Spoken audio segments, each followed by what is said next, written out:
நாடுகளில் ஒரு தாழ்ந்த ஒருத்தர் உயர்ந்த ஒரு பெண்ணையோ ஆணையோ திருமணம் முடித்தால் அவங்கள கொலை செய்யக்கூடிய அளவுக்கு என்ன செய்கிறாங்க, ஒரு ஜாதி வேற்றுமை, ஒரு தீண்டாமை இந்த சமூகத்தில் இருந்துகிட்டு இருக்குது.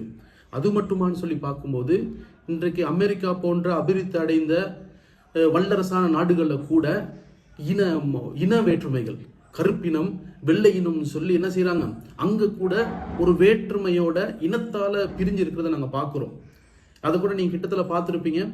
அமெரிக்காவில் ஒரு கருப்பின ஒருத்தரை வெள்ளையர் ஒரு போலீஸ்காரர் அவரை சுட்டுக்கு ஒரு பெரிய ஒரு இனக்கலவரமே நடந்துச்சு.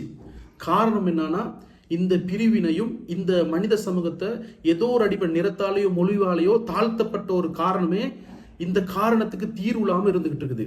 ஆனால் அல் குர்ஆன்ல அல்லாஹ் சொல்றான், மனிதர்களே, உங்களை ஒரு ஆண் ஒரு பெண்ணிலிருந்து படித்தோம், உங்களை அறிந்து கொள்வதற்காக கிளைகளாகவும் கோத்திரங்களாக ஆக்கினோம். யார் உயர்ந்தவர்கள்னா அவன் இறையச்சம் உள்ளவனே உயர்ந்தவன் சொல்லி இறைவன் அல் குர்ஆன்ல சொல்றான். ஏன்னா உங்களையும் எங்களையும் அறிந்து கொள்வதற்கு தான் குலங்களாக கோத்திரங்களாக ஆக்கினோம்னு சொல்லி சொல்றான், அறிந்து கொள்றதுக்கு. ஆனா இன்னைக்கு மனித சமூகம் உயர்வு தாழ்வுன்னு சொல்லி இன்னமும் உலகம் எங்கேயோ போய்கிட்டு இருந்தாலும் இந்த காரியத்துக்கு தீர்வு இல்லாம இருக்கிறாங்க. நபிகள் நாயகம் ஸல்லல்லாஹு அலைஹி வஸல்லம் கடைசி ஹஜ்ஜுங்கிற ஒரு பேருரையில மிக தெளிவாகவே சொல்றாங்க, மக்களே, உங்கள் இறைவன் ஒருவனே, உங்களுடைய தந்தையும் ஒருவனே. அரபிகள் அரபி அல்லாதவர்களோட உயர்ந்தவர்களோ இல்லை, வெள்ளையர்கள் கருப்பவர்கள் அதுல யாருமே உயர்ந்தவர்கள் இல்லை, இறையச்சம் உள்ளவரே உயர்ந்தவர்கள் சொல்லி நபிகள் நாயகம் ஸல்லல்லாஹு அலைஹி வஸல்லம் சொல்றாங்க. நீங்க பாத்தீங்கன்னா எந்த ஒரு கட்டத்திலையும் நபிகள் நாயகம் தெளிவாலே சொல்றாங்க, எல்லாத்துக்கும் அவ்வளவு மனித சமூகத்துக்கும் ஆதாம்ங்கிற ஒரே ஒரு தந்தை தான், அவன்கிட்ட தான் நீங்க வந்தீங்க, எல்லாமே ஒரு வழித்தோன்றர்கள் தான், எல்லாமே உங்களோட உறவுகள் தான், தொப்புள் குடி உறவு தான் சொல்லி மிக தெளிவாக என்ன செய்யறாங்க நபிகள் நாயகம் ஸல்லல்லாஹு அலைஹி வஸல்லம் சொல்றாங்க.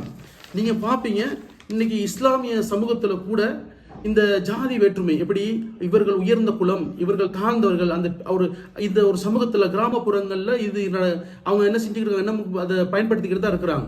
இன்றைக்கும் அரபிய சமூகத்துல அந்த அந்த அரபியர்கள்ட்ட உள்ள பழக்கம் இருக்குது. அரபி அல்லாதவர்கள் தாழ்ந்தவர்கள் மாதிரியும் ஒரு கால்நடை மாதிரியும் பார்க்கக்கூடியதை நாங்க பார்த்துக்கிட்டு தான் இருக்கிறோம்.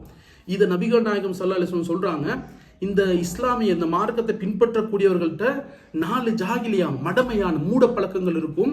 அதுல ஒரு பழக்கம் தான் தன் குடும்பத்தை வச்சு பெருமை அடிக்கிறது. எங்களோட குடும்பம் தான் உயர்வுன்னு சொல்லி பெருமை அடிக்கிறதும், மற்ற வம்சத்தை மற்ற பிறர் வம்சத்தை தாழ்ந்து பேசுறது, மற்றவங்களை தட்டி பேசுறது, அவங்க குலம் சரியில்லை, அவங்க சரியில்லைங்கிறத இவர்கள் செய்வார்கள் அப்படின்னு சொல்லி நபிகள் நாயகம் ஸல்லல்லாஹு அலைஹி வஸல்லம் சொல்றாங்க.